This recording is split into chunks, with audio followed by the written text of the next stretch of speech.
त्यामुळे तुमच्यामध्ये हेर पसरवून तुम्हाला विचारून मग तुम्ही आता कधी जाणार आहे, काय जाणार आहे का नाही, पुढच्या वेळेला आहे का नाही हे विचारून त्याची माहिती घेणे आणि त्याच्यावर कारवाई करणे हे हेरगिरी आणि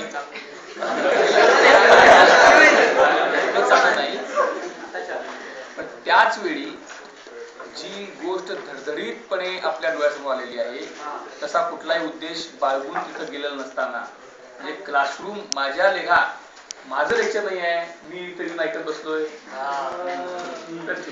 माझ्याच लेक्चरच्या शेड्यूल टाइमला मी आलेला असताना ज्या माझ्या कानावर गोष्टी पडतात त्या गोष्टीकडे मी डोळे जात शकतो.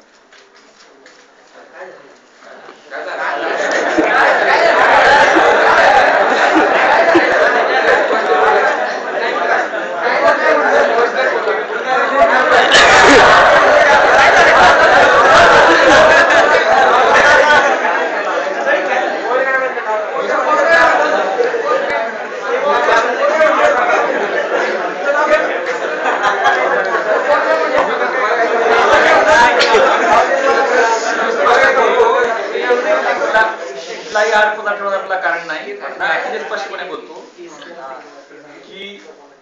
जर करता आपण पुढच्या आठवड्यात कॉमन ऑफ घेतला तर त्याच्या गंभीर परिणामांना आपल्याला सामोरं जावं लागेल.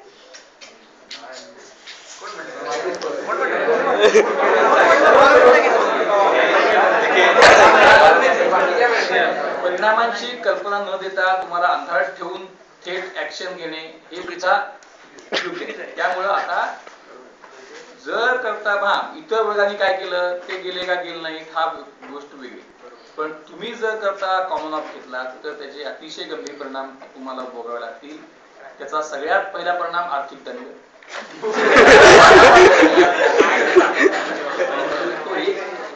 आणि दुसरा परिणाम की त्यामुळे अटेंडन्स डिफॉल्ट जे होतील तर म्हणजे 75% खाली ज्यांचा अटेंडन्स येईल ते किमान एक विषयात एक्सेस होतीलच. म्हणजे attendance falling below 75% will lead to default excess in at least one subject. म्हणजे समजा 3 विषयात तुमचे 65% आले तर 3 एक्सेस ठेवून तुम्हाला वर्ष वाया घालवणं इतका दुष्ट हेतू कोणी बाळगत नाही. परंतु उघड व्यवस्थेच्या विषयी तुमची अनादर आणि अशा हे करून कॉमन ऑफचे धोरण आखून कॉमन ऑफ तुम्ही घेतलात. जर करता तुम्ही ह्या वेळेला कॉमन ऑफ घेतलात तर 75% आत ज्यांचे अटेंडन्स असेल ते किमान एका विषयात एक्सेस होतील याची जरूर काळजी घेतली जाईल. इट वुड बी आणि इतर ठिकाणी काय झाले हा विषय नाही. ट्रॅफिक पोलीस जेव्हा एका सिग्नल तोडणारा पकडतो तेव्हा सिग्नल तोडणारा म्हणतो तो तोडून गेला. तुझं बोल तो तोडून गेला मी का माझं कारवाई चुकली काय ह्याच्याकरता माझं हे बघणारे वर आहे ते मॅथॉरिटी मला विचारतो, पण तुझ्यावर कारवाई काय झाली का मला. त्यामुळं इतर वर्गात झालं नाही, टी ला झालं का, बी ला झालं का, आयपी ला झालं का, इतर डिपार्टमेंट झालं का, इतर कॉलेज झालं का, इतर अटॉनॉमसमध्ये असं होतं का. तुमच्या क्लासमधला प्रत्येक विद्यार्थी की ज्याचा a student whose attendance is less than 75% in any of the subject or in one or more subject, it would be ensured that he would be given excess grade in at least one subject. 3 मध्ये 75% आता आहे तो 2 माफ 1 access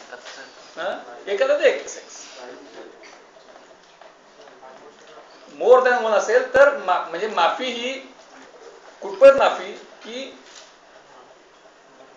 वर्ष वाया जाऊ देऊ नये एवढी काळजी घेईपर्यंतच माफी. एकात असेल तर माफीचा प्रश्न उद्भवत नाही कारण वर्ष वाया जात नाही. त्यामुळं condonation is a discretion and it will be exercised in such a manner that a student who is on boundary should not lose a year. Below boundary असं अगदीच बाद असेल तर तो जाईलच. म्हणजे अदरवाईज ज्यांचं वर्ष अदरवाईज जे डिफॉल्टर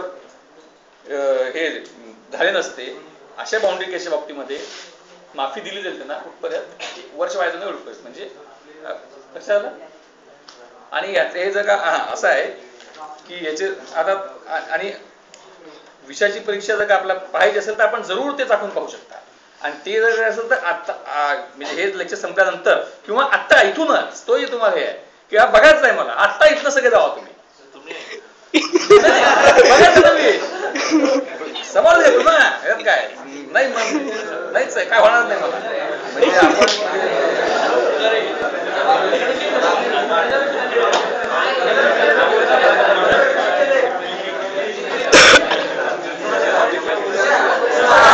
त्याचे परिणाम पाहू शकतो आणि आपल्याला असं वाटत असेल की नाही आम्ही अतिशय हे आहोत अमृतपासन केलेलं आहे कुठल्याही विषयानं आम्हाला हे होणार नाही तर काय म्हणलं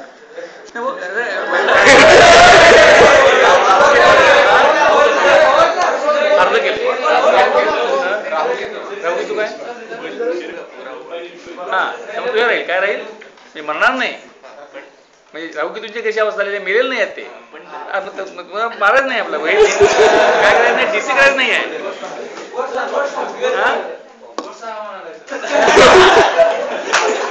काय म्हणा गोष्ट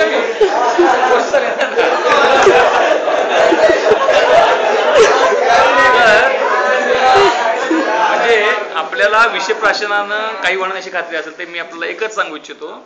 की प्रत्यक्ष भगवान शंकरानं देखील असंच हे धाडस केलं आणि जरी पुढचा परिणाम झाला नाही तरी संपूर्ण आहे तर अंग हे काळं झालेलं आहे हा जे पचव म्हणतो ते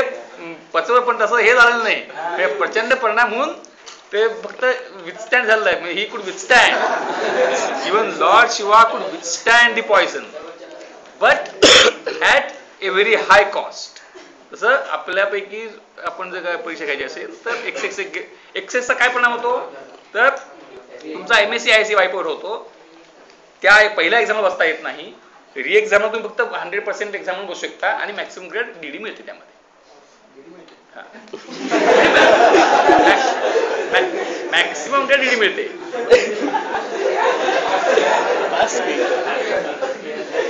म्हणजे जर आता आपल्याला सिग्नल स्ट्रीममध्ये आपण एक्सेस झाला तर मेच्या एक्झामला आपल्याला बसता येत नाही जुलैच्या री एक्झाम आपण बसू शकता आणि त्याला आपण अत्यंत उत्तम हे पेपर सोडवला आणि आपल्याला जरी 95 मार्क पडले 100 पैकी तरी ग्रेड DDच मिळते मॅक्सिमम ग्रेड DD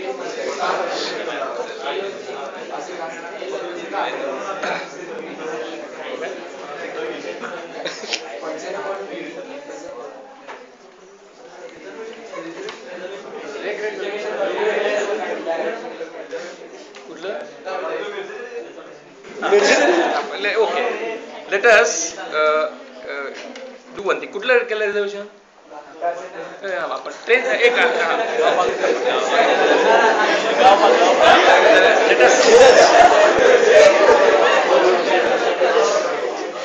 नेटिव्ह कुठलं नेटिव्ह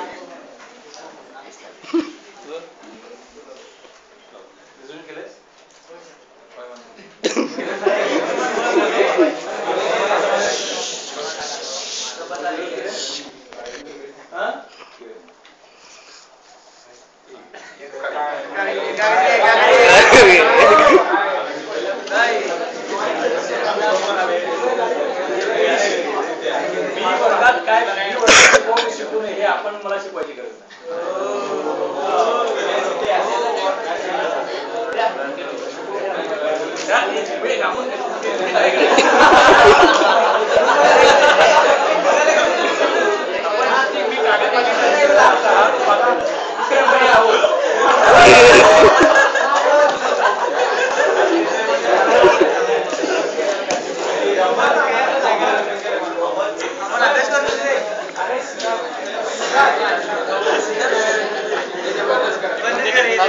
नाही